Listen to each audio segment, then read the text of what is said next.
vida tú acepta lo que hoy te da. Tal vez mañana no habrá lugar, no te detengas, ven. Oh, cuán grata es nuestra reunión, cuando haya, Señor, en tu mansión, contigo estemos en comunión, gozando eterno bien.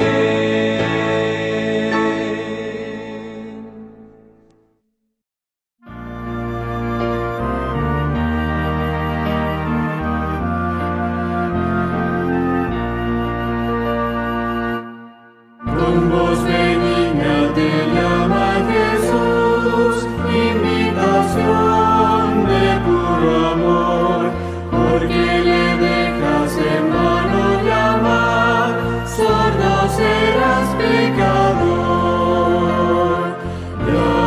Llámate hoy, llámate hoy, hoy ven a Cristo y dile mi alma te doy. A los cansados invita a Jesús, Él ve su afán, siente el dolor, tráele tu carga, te la quitará, te sostendrá tu Señor. Llámate hoy, llámate hoy, hoy ven a Cristo y dile mi alma te doy.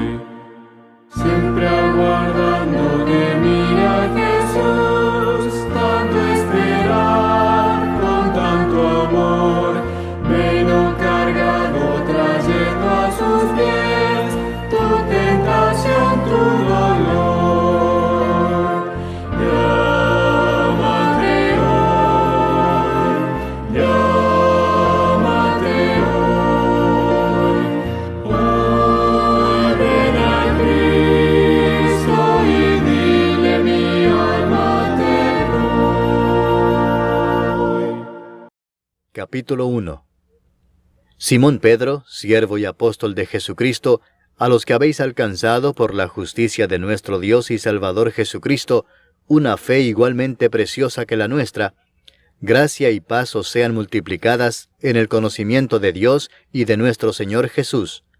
Como todas las cosas que pertenecen a la vida y a la piedad nos han sido dadas por su divino poder, mediante el conocimiento de aquel que nos llamó por su gloria y excelencia, por medio de las cuales nos ha dado preciosas y grandísimas promesas, para que por ellas llegaseis a ser participantes de la naturaleza divina, habiendo huido de la corrupción que hay en el mundo a causa de la concupiscencia, vosotros también, poniendo toda diligencia por esto mismo, añadid a vuestra fe virtud, a la virtud conocimiento, al conocimiento dominio propio, al dominio propio paciencia, a la paciencia piedad, a la piedad afecto fraternal, y al afecto fraternal amor. Porque si estas cosas están en vosotros y abundan, no os dejarán estar ociosos ni sin fruto en cuanto al conocimiento de nuestro Señor Jesucristo.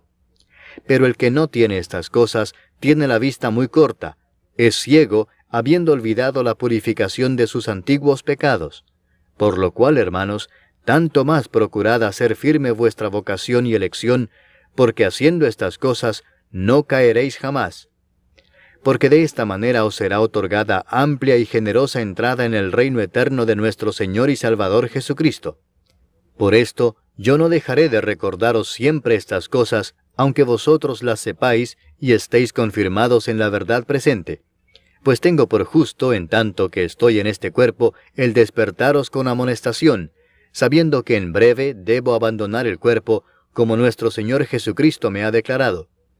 También yo procuraré con diligencia que después de mi partida vosotros podáis en todo momento tener memoria de estas cosas, porque no os hemos dado a conocer el poder y la venida de nuestro Señor Jesucristo siguiendo fábulas artificiosas, sino como habiendo visto con nuestros propios ojos su majestad. Pues cuando Él recibió de Dios Padre honra y gloria, le fue enviada desde la magnífica gloria una voz que decía: «Este es mi Hijo amado, en el cual tengo complacencia». Y nosotros oímos esta voz enviada del cielo cuando estábamos con Él en el Monte Santo. Tenemos también la palabra profética más segura, a la cual hacéis bien en estar atentos como a una antorcha que alumbra en lugar oscuro, hasta que el día esclarezca y el lucero de la mañana salga en vuestros corazones, entendiendo primero esto, que ninguna profecía de la Escritura es de interpretación privada, porque nunca la profecía fue traída por voluntad humana, sino que los santos hombres de Dios hablaron siendo inspirados por el Espíritu Santo. Aquí, mis hermanos, esta epístola, recordemos que el apóstol Pedro tiene dos, que Dios por su Santo Espíritu le permitió escribir, la primera y la segunda. Yo siempre he dicho, y lo comparto con ustedes también, que el apóstol Pedro es el cristiano o el personaje bíblico que nos identifica a nosotros como creyentes. A mí en lo particular me gusta mucho el apóstol Pedro porque nosotros, por ejemplo, si vemos en el Evangelio narrado, ¿verdad?, por Mateo, Marcos, Lucas y Juan, vamos a ver ahí a Pedro inmaduro, sí o sí. Vamos a ver a un Pedro totalmente inmaduro, que cortó una oreja, que tomó decisiones efusivamente. Y nosotros los cristianos pasamos por ese tipo de circunstancias, de inmadurez espiritual. Luego vemos a Pedro, ya apóstol, lo vemos en el libro de Hechos, por ejemplo, siendo utilizado poderosamente por el Espíritu Santo, sí o sí, y arrepintiéndose miles de personas con él. Eso, madurez. Ahí vemos a un Pedro más maduro, usado por el Señor, ¿verdad? En Gálatas, por ejemplo, vemos ahí un punto bajo, por así decirlo. Vemos que el apóstol Pablo en Gálatas, a ese Pedro, apóstol, que caminó físicamente con Cristo Jesús, le tuvo que llamar la atención por una situación. Eso también aparece en nuestras vidas como cristianos.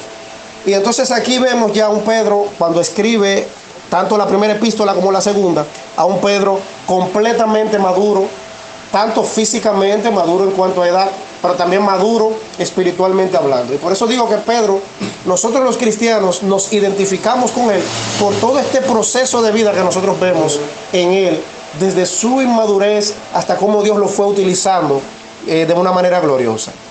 Y mis hermanos, me gusta siempre dar una pequeñita introducción. Vamos, por ejemplo, a Primera de Pedro, el capítulo 1, para que más o menos tengamos una idea del escenario en el cual Pedro escribe. Primera de Pedro, capítulo 1, el versículo 1, dice: Pedro, apóstol de Jesucristo, a los expatriados, ahí está, a quien él le escribe la epístola. A diferencia del apóstol Pablo, Pablo le escribe, por ejemplo, sus epístolas a iglesias, sí o sí. La iglesia que está en Éfeso, la iglesia que está en Galacia, la iglesia que está en Tesalónica, etc. Pedro en sí no le escribe a una iglesia, sino que, como vemos aquí, dice a los expatriados de la dispersión en el Ponto, Galacia, Capadocia, Asia y Bitinia. O sea, el apóstol Pedro le escribe no a una iglesia per se, sino a un grupo de cristianos que estaban en diferentes lugares producto de persecuciones, que estaban dispersos producto de persecuciones. Entonces, a esos creyentes, en esa situación, Pedro le escribe. Así que, mis hermanos, vamos a orar para que sea Dios quien hable a nuestras vidas en esta mañana. Vamos a olvidarnos de la habichuela que dejamos ablandando en la casa. Vamos a olvidarnos de que hay un niño enfermo en la casa, de que de aquí hay que ir al mercado o a Iberia. Mis hermanos, miren, de verdad, vamos a olvidarnos de toda necesidad, cualquier cosa. El Señor sabe de cuáles cosas tenéis necesidad, ¿verdad que sí? Amén. Vamos entonces a concentrarnos en el mensaje, a olvidar cualquier cosa, cualquier situación, y vamos a concentrarnos en la palabra de Dios, que yo sé que Dios tiene cosas que enseñarnos a todos nosotros en esta mañana. Oremos. Padre que estás en el cielo, santificamos y bendecimos tu nombre, Señor. Gracias porque nos das la oportunidad de poder vivir, poder, Señor, respirar, poder ver un nuevo amanecer. Gracias, mi Señor. Gracias por la salud que nos has dado a nosotros. Gracias también, Señor, porque lo más importante aún, podemos estar en tu casa. Señor, cuántas iglesias, cuántos cristianos en el mundo no pueden congregarse físicamente por el tema de la pandemia, por otros temas, a veces hasta políticos. Sin embargo, mi Señor, nosotros tenemos la oportunidad inmerecida de poder estar congregados en tu casa, Señor. Gracias por esta oportunidad. Después de tantos meses, el año pasado y aún a principio de este, Señor, donde no podíamos reunirnos físicamente. Señor, bendícenos en esta mañana. Que tu Santo Espíritu, Señor, utilice tu palabra para que tu palabra entre a nuestros corazones, entre a nuestra mente, y que todo lo decompuesto espiritualmente, cualquier pecado oculto que haya en nosotros, cualquier rebeldía, cualquier orgullo, sea sacado de raíz, y que en ese terreno fértil tu palabra, Señor, siembre la semilla, para unos que sea la semilla de salvación, y para otros, Señor, que ya hemos creído en ti, sea la semilla de edificación. Bendícenos, Señor, y guárdanos, y que en el resto del día, Señor, podamos seguir glorificando y honrando tu nombre como creyentes. En el nombre de Cristo Jesús. Amén. Amén. Bien, mis hermanos, entonces, segunda de Pedro, capítulo 1. Esta epístola es corta, tiene apenas 3 capítulos, pero aunque es pequeña en cuanto a extensión de capítulos, es una gran epístola. Porque el apóstol Pedro habla de falsos maestros, habla de falsos profetas, habla de falsas doctrinas, habla también del día del Señor, de ese acontecimiento. Y también habla aquí de cómo nosotros los cristianos, y ahí es que nos vamos a basar, hemos participado de una naturaleza diferente a la que teníamos estando en el mundo. Y en el versículo 1, mis hermanos, del capítulo 1 de segunda de Pedro, dice: Simón Pedro, y me gusta cómo los apóstoles se definen en sus epístolas. Cómo nosotros vemos ahí que el apóstol Pedro se define al mismo. ¿Cómo nosotros vemos ahí? En el primer versículo del capítulo 1. ¿Qué dice? Simón Pedro, ¿qué término él usa? ¿Cómo es? Correctamente. Pero miren qué palabra él pone primero. Él pudo haber dicho apóstol, y no es mentira. Pedro era un apóstol. Pero miren cómo Pedro comienza: siervo y apóstol de Jesucristo. Una persona que está al servicio de su Señor, que es Jesucristo. Me gusta siempre eso. Y dice: a los que habéis alcanzado por la justicia de nuestro Dios y Salvador Jesucristo. Ojo con esto aquí, mis hermanos, que habemos alcanzado nosotros. Pedro se refería a los creyentes de su época, a los que él le escribía, pero esto también llega a nosotros. Dice ahí: a los que habéis alcanzado por la justicia de nuestro Dios y Salvador Jesucristo, una fe igualmente preciosa que la nuestra. Gloria al Señor. La fe, mis hermanos, que ha servido para salvación, la fe salvadora, es una fe que el apóstol Pedro define como preciosa. Y miren la comparación: preciosa que la nuestra, igualmente. Lo que significa, en primer lugar, la misma fe que obró en el apóstol Pedro es la misma fe que también ha obrado en nosotros, los cristianos del siglo XXI. Pedro no es mejor que nosotros porque era apóstol. Obviamente tuvo un privilegio y un honor excelente por ser apóstol. Pero mis hermanos, nosotros tenemos el mismo Espíritu Santo que por la misma fe, por el mismo Señor Salvador, Pedro también tuvo.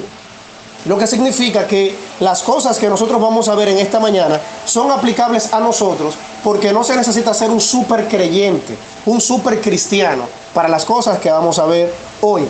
Y miren cómo dice, mis hermanos, esa fe se alcanza a través de qué cosa, dice el apóstol Pedro: a través de la justicia de nuestro Dios, obrando a través de quién, de Cristo Jesús. Entonces, eso tiene que ver inclusive con el tema, según escuché en los avisos que el hermano Pastor Helio está tratando con ustedes en la lección del discipulado. Esto tiene que ver aquí con la salvación y con la seguridad también de la vida eterna y de la salvación.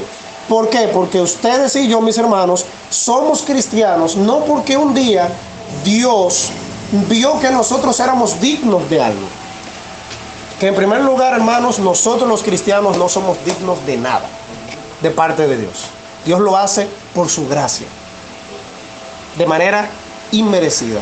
Y dice aquí, mis hermanos, que nuestra fe, nuestra salvación, nuestra vida cristiana depende primeramente de la justicia de Dios y en segundo lugar esa justicia obrando mediante Cristo Jesús.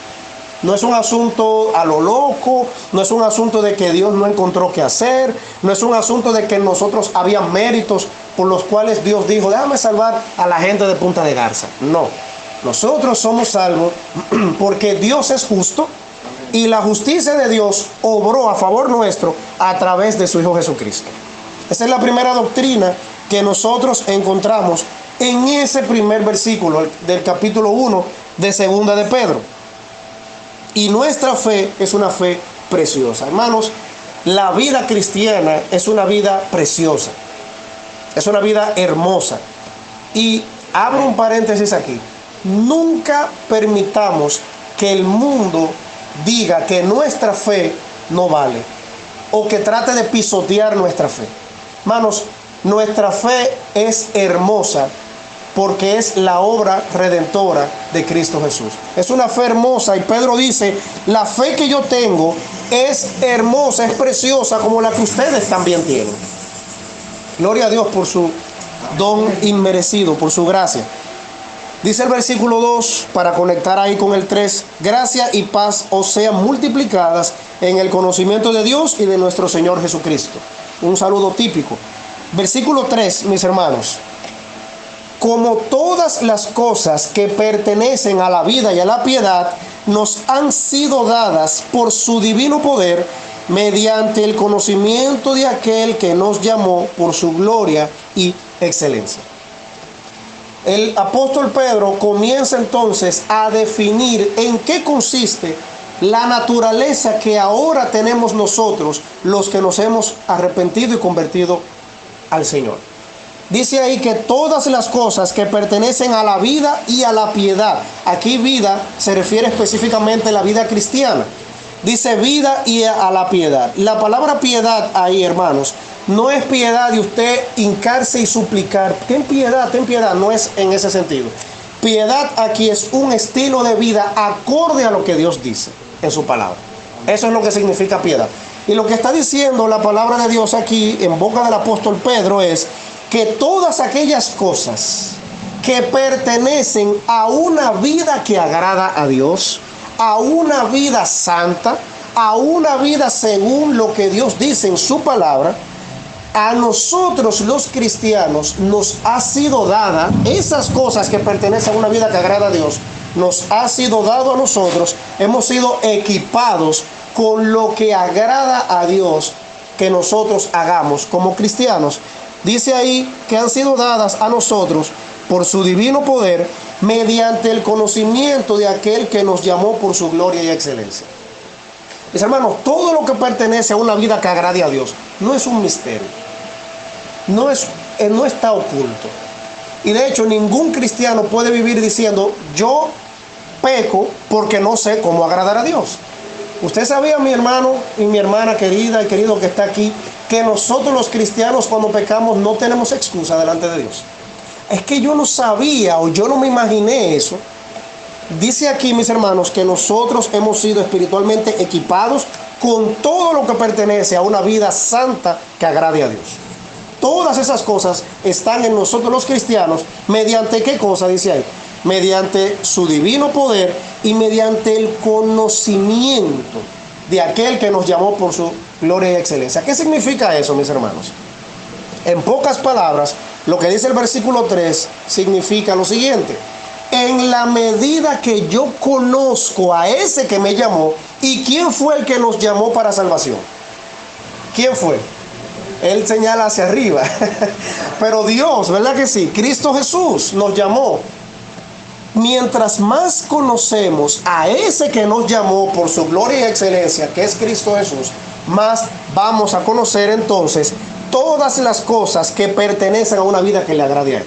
Amén. Eso es lo que dice el versículo 3. Yo no puedo agradar a Dios, yo no puedo agradar a Cristo Jesús, yo no puedo vivir una vida cristiana piadosa que glorifique el nombre de Cristo si yo no conozco a Cristo. Y esto, mis hermanos, este versículo 3 nos reta a nosotros, porque cada día debemos de conocer a Cristo Jesús. Porque mientras más conozco a Cristo, voy a conocer cómo agradarle también a Él. Y esto tiene que ver, mis hermanos, también con toda una vida de adoración, de gloria, de alabanza al Señor. Por eso, mis hermanos, hoy en día nosotros vemos que hay mucha música mal llamada realmente cristiana, que lo menos que hace es glorificar a Dios. Porque una persona, un cantautor, un cantante que no conozca a Dios a través de su palabra, no va a saber cómo cantarle a Él, cómo escribir una canción que glorifique el nombre de Dios. Por eso es que hoy en día, mis hermanos, tenemos, por ejemplo, canciones que usted no sabe si es a una mujer que se la están dedicando o a Dios.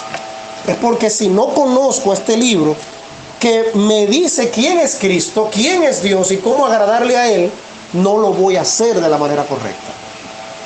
¿Podemos, mis hermanos, entender ese versículo 3 entonces? Repito, en la medida que yo conozco a ese que me llamó, que me escogió para salvación, en la medida que yo le conozco a Él, en esa misma medida voy a saber cómo Él quiere que yo viva. Por eso, mis hermanos, todas las cosas que tienen que ver con la vida cristiana, Dios se encarga de que nosotros la conozcamos mediante su Santo Espíritu, mediante su palabra. No hay nada, mis hermanos, que nosotros no conozcamos, salvo que nosotros no tengamos el deseo de conocerlo con relación a la vida cristiana. Por eso, mis hermanos, todo lo que tiene que ver con conocer a Dios, con conocer a Cristo, con conocer su palabra, todo eso tiene que ver con la salvación. Por ejemplo, Cristo Jesús en Juan capítulo 17, versículo 3, cuando oró por sus discípulos, ¿qué dijo Cristo en ese versículo? Él definió la vida eterna ahí. Dice, y esta es la vida eterna, que te conozcan a ti, o sea, al Padre, que te conozcan a ti, el único Dios verdadero. Y luego Él dice, y a Jesucristo, tu Hijo, a quien has enviado. Hermanos, la vida cristiana se trata de conocimiento, de conocer a Cristo Jesús. Es así, mis hermanos. Nosotros podemos conocer cualquier otra cosa, pero Dios quiere que le conozcamos a Él, que conozcamos a Cristo Jesús, que conozcamos su palabra, porque en la medida que le conocemos a Él, conocemos cómo vivir agradándole a Él. Amén, mis hermanos. Así es. Eso es lo que dice el apóstol Pedro en el versículo 3. Pero eso no se queda ahí. Dice, vamos a leer el 3 para luego el 4. Dice, como todas las cosas que pertenecen a la vida y a la piedad nos han sido dadas por su divino poder, mediante el conocimiento de aquel que nos llamó por su gloria y excelencia. Dice el 4. Por medio de las cuales, o sea, esas cosas que pertenecen a una vida que le agrade a Dios, que nos han sido reveladas, que nos han sido dadas por su poder y mediante Cristo Jesús.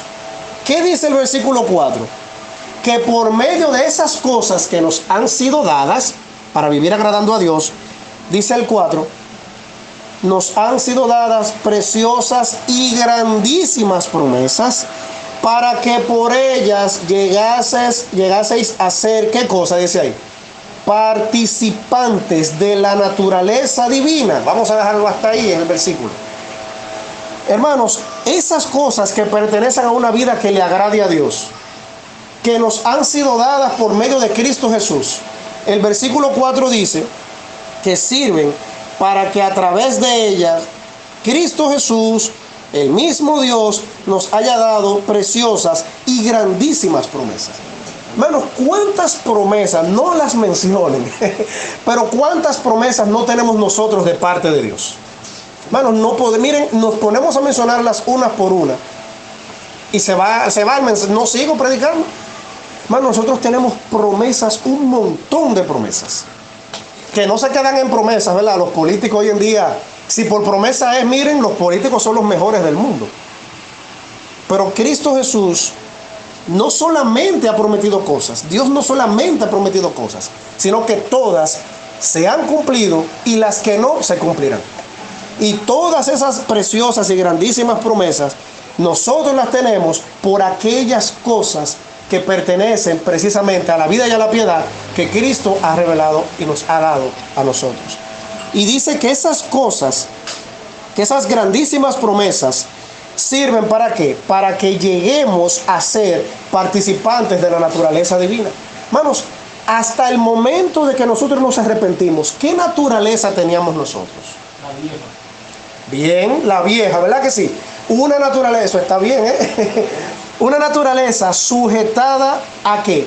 A la carne. Como dice él, una vieja naturaleza, una naturaleza caída, corrompida por el pecado. Esa era nuestra naturaleza, y de hecho, la naturaleza de todo aquel que no se ha arrepentido es así, es corrompida por el pecado. Pero dice aquí, mis hermanos, que por medio de las cosas que pertenecen a la vida y a la piedad que nos han sido dadas, que por medio de las preciosas y las grandísimas promesas que tenemos, hemos llegado a participar de una naturaleza diferente, que no está sujeta al pecado, sino una naturaleza divina que debe de estar sujeta a aquel que la ha dado, que es a Dios. La nueva naturaleza. Exactamente. Así que, mis hermanos, esa es la naturaleza divina. Somos participantes. Pedro era participante. Los creyentes de esa época también eran participantes de esa naturaleza divina. Y nosotros también, mis hermanos. ¿Y cómo nosotros vemos la diferencia entre una naturaleza divina que tenemos ahora, la vida cristiana, ser hijo de Dios, a una naturaleza sujeta al pecado? El versículo 4 dice: ¿qué hace una naturaleza divina? ¿Qué hace un hombre, una mujer de Dios? Dice el versículo 4, en la parte C. Dice, habiendo huido de qué cosa que hay en el mundo, dice ahí. De la corrupción que hay en el mundo a causa de la concupiscencia, a causa del pecado. Hermanos, ¿qué hace una naturaleza divina? Dice ahí. ¿Qué hace una persona que es una nueva criatura? ¿Qué hace una persona que dice que es cristiano, que dice que es cristiana? Nos dice ahí, mis hermanos, que cada día huye de la corrupción del mundo. Todo aquel que tiene una naturaleza nueva, todo aquel que dice que es cristiano, cada día tiene que apartarse de este mundo. No se corresponde, mis hermanos, y aquí yo voy a decirles algo que lo oímos mucho. No se corresponde una persona que dice que es una nueva criatura, que tiene una nueva naturaleza, a una vida que está entonces sujeta a las cosas de este mundo. No se corresponde eso. No es posible eso. Una persona que dice que es cristiano no se concibe, no se corresponde que viva como un no cristiano. Es así, mis hermanos. Y de hecho, yo recuerdo que mi difunto abuelo decía lo siguiente. Él no era cristiano, pero esta frase aplica. Él decía, un sinvergüenza puede actuar como un serio, pero muy difícil un serio actúe como un sinvergüenza, sí o sí. Hermanos, un no cristiano puede, para engañarte a ti, para engañarme a mí, para engañar al pastor, comportarse como un cristiano. Y temporalmente puede pasar como que es cristiano y confundirnos. Ahora, lo que no se corresponde y no debe ser es que un cristiano salvado por Cristo Jesús con una nueva naturaleza divina se comporte como uno que no es cristiano. Eso no encaja ahí. Eso no encaja. Y el apóstol Pedro está diciendo, la naturaleza divina que hemos tenido a través de las preciosas y grandísimas promesas que son resultado de las cosas que pertenecen a la vida y a la piedad, debe huir de la corrupción que hay en el mundo.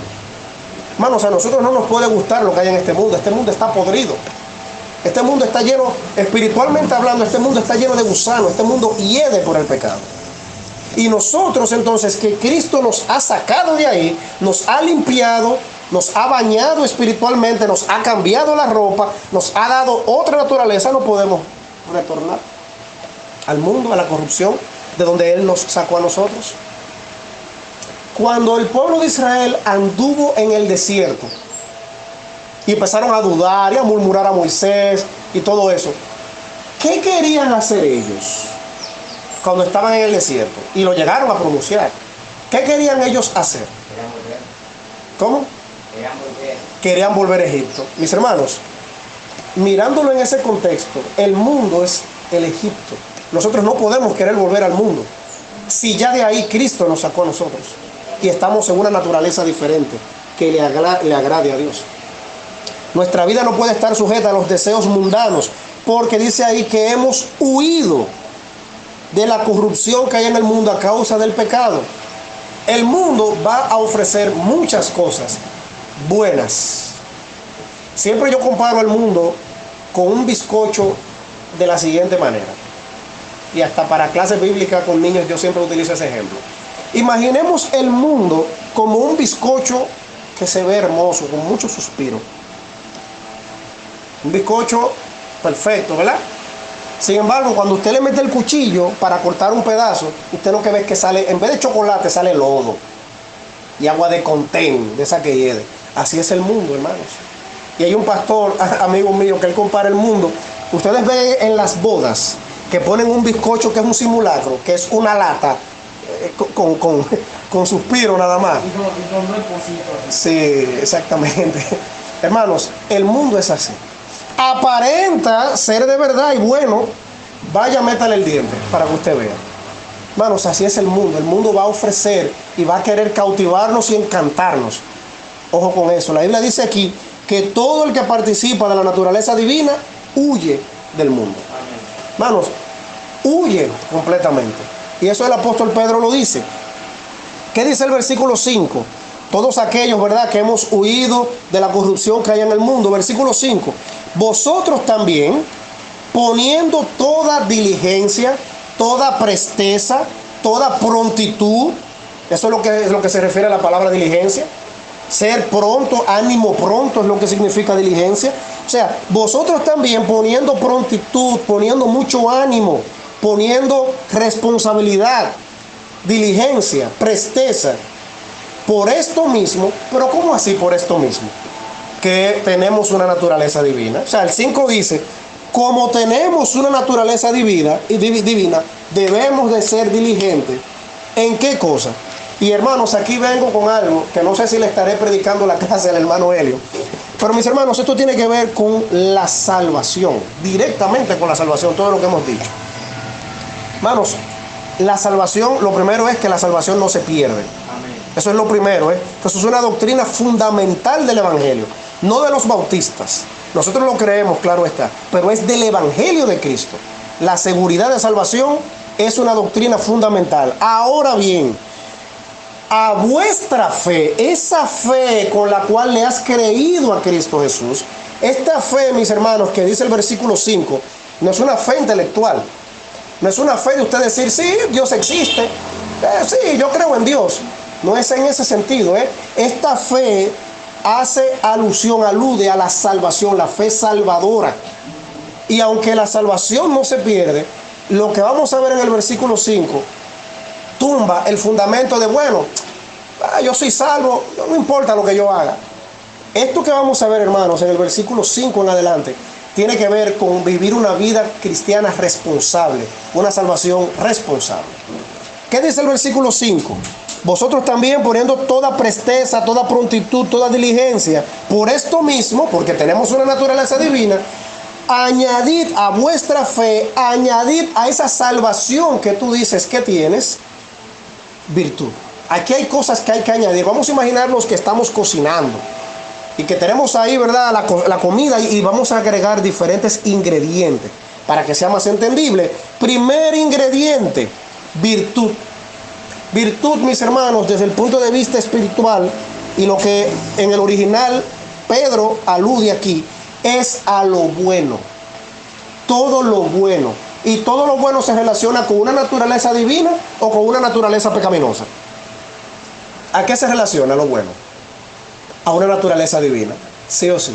Entonces, dice el apóstol Pedro aquí, no te conformes, en pocas palabras, diciendo que tú eres cristiano y ya, que tú eres salvo y ya. No, esa salvación que tú dices que tienes debe de reflejarse cuando tú añades cosas buenas, cosas que le agraden a Dios.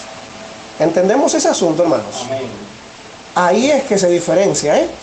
Dice, a vuestra fe, a tu salvación, añádele cosas buenas, virtud. Dice, a la virtud, ¿qué otra cosa, qué otro ingrediente dice ahí que hay que añadirle? Conocimiento. Pero ese conocimiento es ¿de quién? ¿Conocimiento de quién? De Dios, exactamente. No es que nos vamos a llenar de filosofía, de tal cosa, no. Es de conocer a Dios. Nuestra salvación tiene que evidenciar el conocimiento que tengamos de Dios. Al conocimiento de Dios, al conocimiento de la palabra, ¿qué debemos de añadirle también? Dice ahí, dominio propio. Y eso tiene que ver con templanza, ¿verdad? Dominio propio, autocontrol. Pero autocontrol no porque somos psicológicamente fuertes. Autocontrol porque el Espíritu Santo nos controla. Y eso es dominio propio. Al dominio propio, paciencia. Y la paciencia tiene que ver con confianza, sí o sí. Paciencia de esperar en las promesas de Dios y en el cumplimiento de ellas, esperar el tiempo de Dios. A la paciencia, piedad, una vida que glorifique a Dios, una vida que exalte el nombre de Dios, una vida que cuando salgamos a las calles sea lo que le predique a los demás. Hermanos, la predicación más fuerte tuya y mía no es que no sepamos la Biblia entera. Eso puede cautivar a las personas y decir, wow, pero mira, pero fulano, un tipo que tiene mucha Biblia en la cabeza. El mucho conocimiento de las Escrituras, mis hermanos, desde el punto de vista de servir al Señor, nos va a ayudar a servir bien.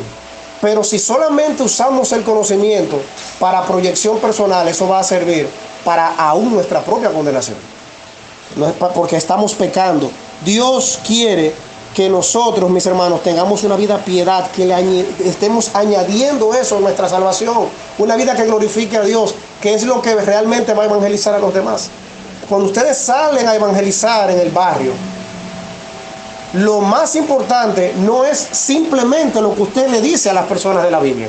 Mira, Juan 3:16 dice que Dios te ama y que por eso es tu vida lo que va a hacer que los demás confiesen al Cristo Jesús al cual tú le has creído. Por una vida piadosa, porque cada día estás añadiendo esas cosas a tu vida. ¿Qué sigue diciendo? A la piedad, afecto fraternal, y para unirlo ahí porque tiene que ver, y al afecto fraternal, amor. O sea, como creyentes, ¿verdad? Amor fraternal, amor los unos a los otros, amor por los demás, de amor a los incrédulos, aún también. Hay que amar a los incrédulos, porque si no les amamos, no vamos a predicar. Esa es una de las razones, mis hermanos, se los digo con honestidad. Una de las razones por las cuales muchas veces nosotros los cristianos no evangelizamos, no es a veces ni siquiera porque no conocemos la Biblia, es porque no amamos a las almas perdidas. Es por eso, hermanos. Entonces hay que añadirle a afecto fraternal y al afecto fraternal amor. Hermanos, las cosas que hemos visto desde el versículo 5 hasta el 7 describen todo lo que cada día debemos añadirle, agregarle a nuestra vida cristiana, a la salvación que decimos que tenemos. No porque se pierda, sino porque tenemos que evidenciar que somos salvos. Por eso hay que añadir esas cosas, decía el apóstol Pedro. Y hermanos, el escritor a los hebreos dice lo siguiente: ocupaos en vuestra salvación con temor y temblor también. También el apóstol Pablo dice algo similar. Hermanos, nuestra salvación debe evidenciarse, y se va a evidenciar cuando le añadimos cada una de esas cosas. Por eso, mis hermanos, es que no creemos en cristiano de la secreta. Por eso, hermanos, es que nosotros no creemos en frases como: no, pero fulano dice que es cristiano, pero él es cristiano a su manera. Hermanos, nadie es cristiano a su manera. O somos cristianos a la manera de Dios, o no somos cristianos. Pero no existe el cristianismo de cada manera. No, yo soy cristiano a la manera, porque lo importante es mi corazón con Dios. Hermanos, eso es rebeldía, y eso es justificar muchas veces acciones pecaminosas que hay aquí adentro. ¿Entendemos eso, hermanos? Es así, es así. La vida cristiana tiene que ser una vida que se demuestra. Decimos que somos salvos, pues vivimos como salvados, como aquellos que tenemos una naturaleza divina, no como gente que utiliza el evangelio como excusa a veces para cosas. Yo no sé, mis hermanos, si ustedes me están entendiendo en esta mañana por dónde es que vamos, pero nuestra vida cristiana, la naturaleza que tenemos al creer en Cristo Jesús, tiene que evidenciarse a los demás, y se va a evidenciar con cada una de las cosas que hemos visto ahí. Por eso es, mis hermanos, que tampoco creemos en la frase de yo soy así y hay que aceptarme así. Es verdad que nosotros los cristianos tenemos que soportar y tenemos que aceptar, ¿verdad? Pero, hermanos, muchas veces esa expresión de yo soy así también es una muestra de rebeldía para no cambiar actitudes que tenemos. Y por un ejemplo, y no es que el hermano Helio y yo hemos hablado por si acaso, pero por un ejemplo, el hermano Helio llama a un hermano o a una hermana de la iglesia y con la palabra, como lo hace cualquier pastor, le corrige alguna actitud, algún pecado. Bueno, hermano pastor, lo que pasa es que yo soy así, y si Dios me aceptó así, entonces ¿qué podemos hacer? Hermanos, miren, eso es una excusa. Yo no sé, Helio, si tú has sido objeto de eso, esperamos que no. Hermanos, pero eso es una excusa que no vale. No vale. Es verdad que con todos nuestros pecados Dios nos acepta, pero para que cambiemos y para que los dejemos atrás, no para que estemos sujetos a actitudes, a rebeldías, a formas de pensar, a formas de hablar que no le agradan a Dios, que son parte de la corrupción de la cual debemos de huir. Así que, mis hermanos, esos versículos del 5 al 7 centran las cosas que van a hacer que nuestra vida cristiana, que nuestra salvación se proyecte a los demás. Y esas cosas que hemos visto en los versículos del 5 al 7 van a servir, hermanos, ¿ustedes saben para qué? ¿Qué dice el versículo 8? Dice, porque si estas cosas, y todos los que yo veo que tienen lapicero me subrayan eso ahí, porque si estas cosas están en vosotros, pero ¿cuáles cosas son las que deben estar en vosotros? Las que hemos visto.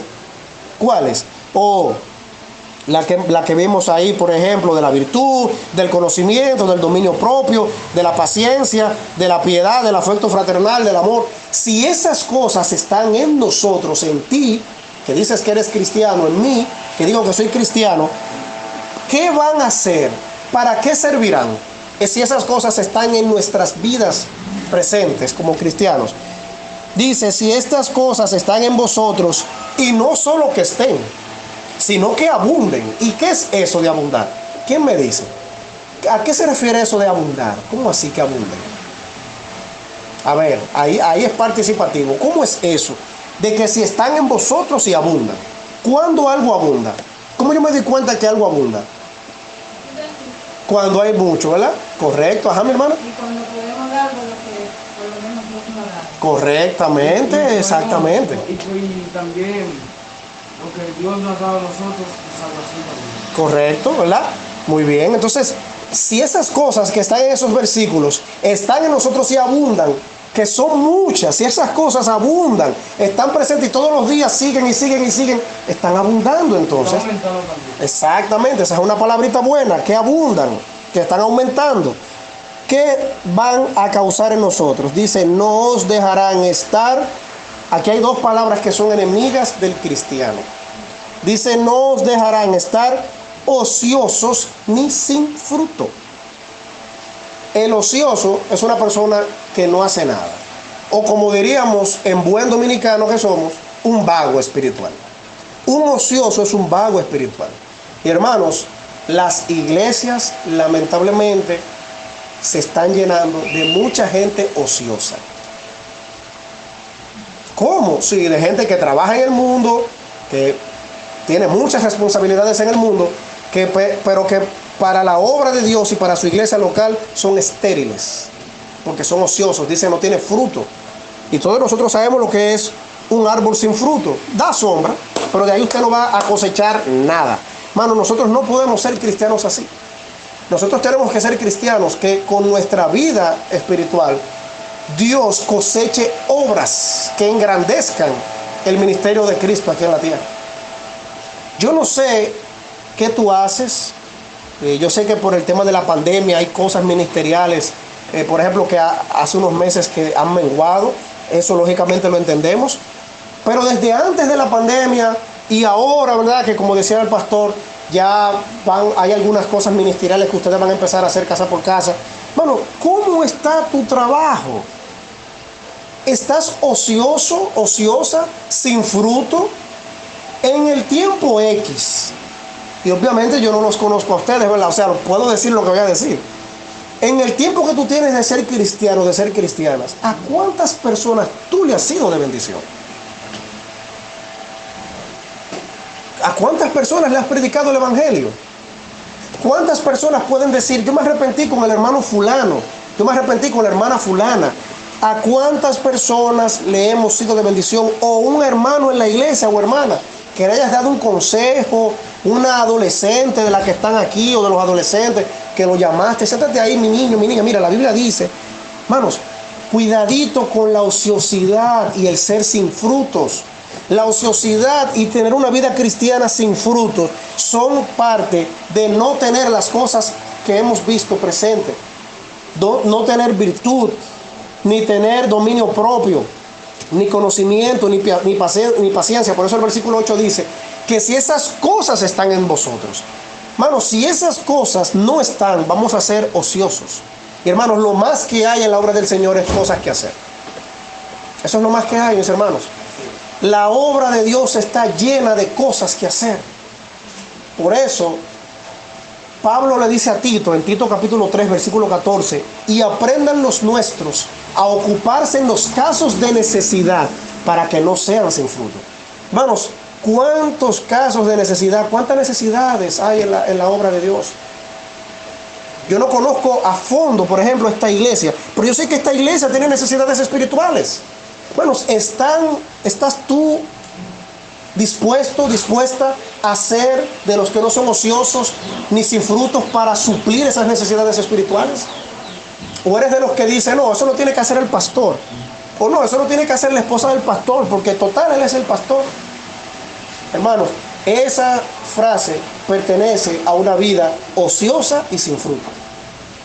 Y una vida ociosa y sin fruto pertenece a un cristiano, a una cristiana, que su vida, su fe, no tiene virtud, no tiene conocimiento, no tiene paciencia, no tiene piedad, no tiene afecto fraternal y no tiene amor. Porque vuelvo y repito, el versículo 8 dice, si esas cosas están presentes. Entonces, el que es ocioso y sin fruto, no tiene esas cosas presentes en su vida. Y es lo que Pedro dice. Así que, amados hermanos, para ir finalizando, el versículo dice que no os dejarán estar ociosos, dice el 8, ni sin fruto en cuanto al conocimiento de nuestro Señor Jesucristo. Vuelvo y les repito por tercera vez la palabra conocimiento. Bueno, se trata de conocer. Por eso yo decía al principio, si no conocemos a Cristo, no vamos a conocer cómo vivir para Él. Si no, vamos a vivir para nosotros mismos. Y vamos a vivir para que con nuestro orgullo vivamos todos los días para nosotros mismos. Hoy en día alguien dice que vivimos en la generación de cristianos de cristal. ¿Usted sabe por qué? Cristianos que se rompen fácil. Ay, pero lo que pasa es que yo tengo poco tiempo para servir al Señor, porque como yo trabajo, bien, gloria a Dios que trabajas. ¿Y quién te dio el trabajo? ¿Verdad? No, lo que pasa es que me decía un hermano el domingo pasado, precisamente en Higüey, en una iglesia que estaba predicando allá. Asiste poco y le estábamos hablando con relación a eso y él decía, no, lo que pasa es que usted sabe que yo tengo un negocito y usted sabe que uno tiene que buscarse el pan y los domingos en la mañana yo vendo mucho. Y yo le dije eso, le dije, ok hermano, qué bueno que tienes tu negocio. Hay gente que por la pandemia han perdido su negocio. Qué bueno que usted tiene su negocio. ¿Y quién le ha dado ese negocio? No, Dios, le digo yo. ¿Y usted cree que la voluntad de Dios es darle algo a usted con lo cual usted lo va a utilizar de obstáculo para agradarle a Él? Ahí entonces se quedó callado. Hermanos, es el conocimiento de Cristo Jesús. Si no conocemos a Cristo, no vamos a saber cómo vivir para Él. Dice el 9, pero el que no tiene estas cosas, ¿pero cuáles cosas?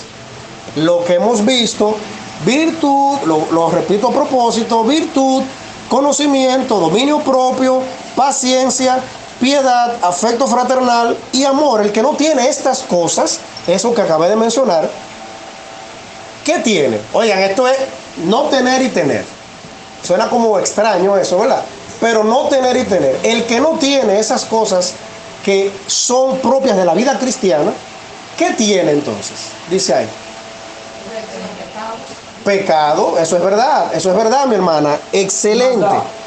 Maldad, muy bien, eso es así. Y pecado y maldad, mírenlo como lo dice ahí. ¿Por qué? Porque dice el versículo 9, tiene estas cosas, tiene la vista muy corta. ¿Y cómo más le llama Pedro? Es ciego. Hermanos, los que usamos lentes sabemos, entendemos esto aquí, ¿verdad? Los que usamos lentes.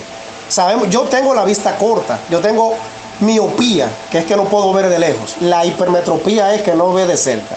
Entonces, yo tengo miopía. Yo entiendo lo que dice ahí. Hermanos, el que no tiene esas cosas que hemos visto de los versículos 5 al 7, espiritualmente hablando, tiene la vista corta, es un ciego. Hermanos, mire cómo Pedro, inspirado por el Espíritu Santo, describe a un cristiano que no entiende eso, que no tiene esas cosas presentes, que su vida no describe una vida que glorifique a Dios. Un ciego espiritual. Qué terrible. Terrible, hermanos. Un ciego. Porque dice ahí, habiendo olvidado la purificación de sus antiguos pecados. Todo el que no tiene esas cosas presentes. ¿Por qué ciego? Y aquí también le llama olvidadizo el apóstol Pedro. Porque olvidó, en pocas palabras, de dónde Dios lo sacó. Y el que olvida de dónde Dios lo saca, regresa a él. La misma Biblia lo dice. El perro vuelve a su propio vómito y el cerdo lavado vuelve al lodo. Hermanos, eso mismo describe este versículo 9. El cristiano que olvida quién era en una naturaleza pecaminosa y quién es en una naturaleza divina, va a vivir sujetado al mundo. Y por eso, mis hermanos, es que muchas veces nosotros deshonramos el nombre glorioso de Cristo Jesús. Y hermanos, cuando nosotros pecamos por olvidar la purificación de nuestros pecados pasados, como dice ahí, cuando tenemos espiritualmente la vista corta y somos ciegos, los pecados que cometamos no se quedan ahí, Hermanos, cuando tú pecas, tú estás arrastrando tu testimonio, el testimonio de la iglesia, porque ¿qué es lo que va a decir la gente? Ah, pero fulano, fulana, mira, se congregaba en esa iglesia que está ahí de Punta de Garza. Hasta la familia también. Hermanos, por eso no podemos olvidar quiénes éramos y quiénes somos ahora, con una naturaleza divina, una naturaleza que agrada a Dios, creada por Dios. Así es, mis hermanos. Así que no tengo tiempo ya para más. Pero el apóstol Pedro, hermanos, fue claro. El Espíritu Santo usó al apóstol Pedro para hablarle a estos cristianos que no estaban sentados, así como ustedes y yo.